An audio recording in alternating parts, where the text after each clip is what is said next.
Welcome to the conversation.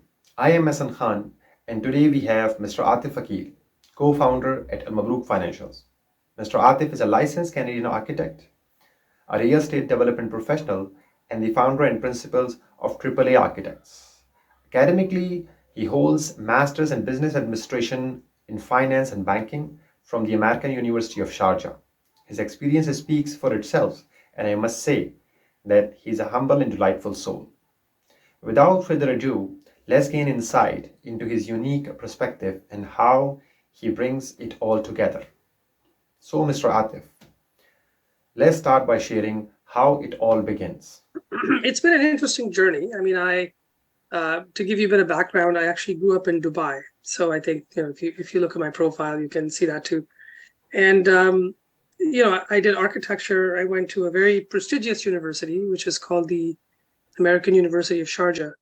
And what was interesting about that and why that was important for my journey is that we had, it was a private university owned by the Sheikh of Sharjah, the ruler of Sharjah.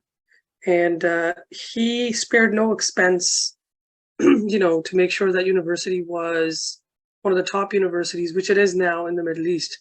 So the university hired professors from Ivy League schools. So we were actually taught by professors from MIT, Harvard, even Oxford, Cambridge. Like globally, they went and sourced some of the best people to teach at this university. So what was good was it gave us all of us who were there at that time and even now, a very good foundation in architecture, which was very unique in the Middle East at that point. But what was going on in the Middle East? Because I studied architecture from 97 to 2002. So it was a 5-year program back then.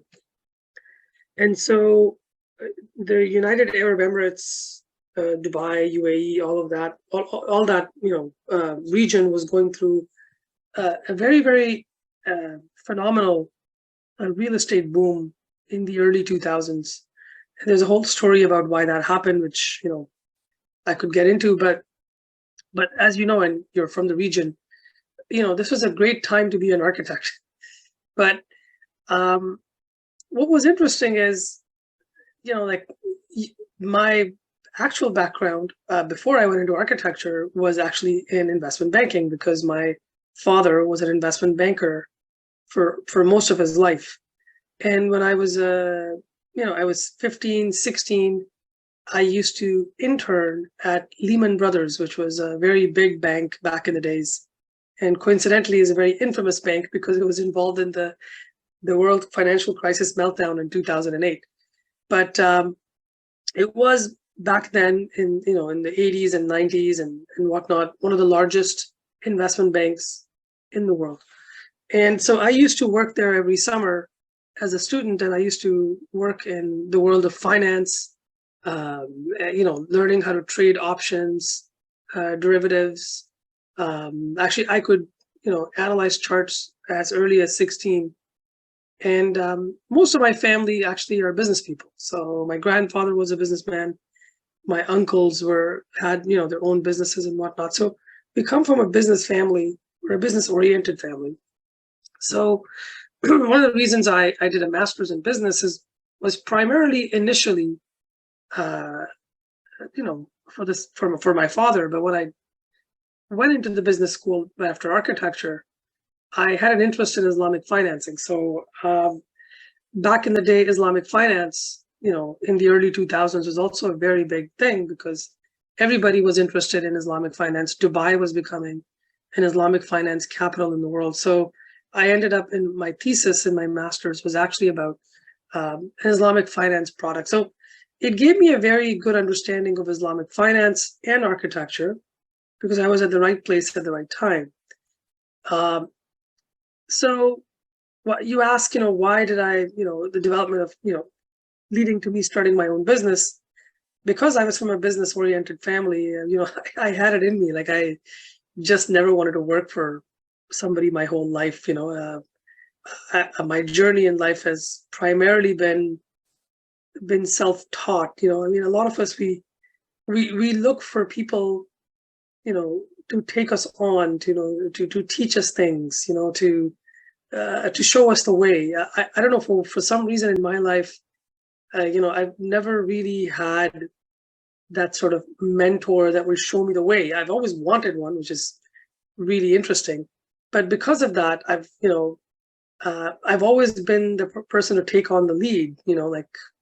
Uh, even in university, I used to take the lead on everything, and because of that, I had my hands tied in so many things, from the drama club, being captain of one of the sports teams, being an MC at events, always trying to lead and doing things. And so, when you have that sort of mindset, it's very hard for you to continue to be under someone else.